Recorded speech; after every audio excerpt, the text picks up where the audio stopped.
You ask Tiger to solve. This deals with linear equations with one unknown.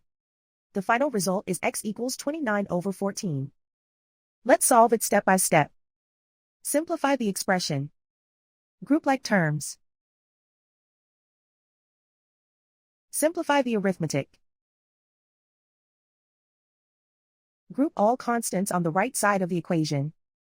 Subtract 14 from both sides. Simplify the arithmetic.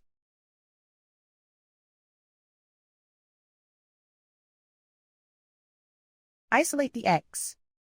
Divide both sides by 14. Simplify the fraction. And so the final result is x equals 29/14.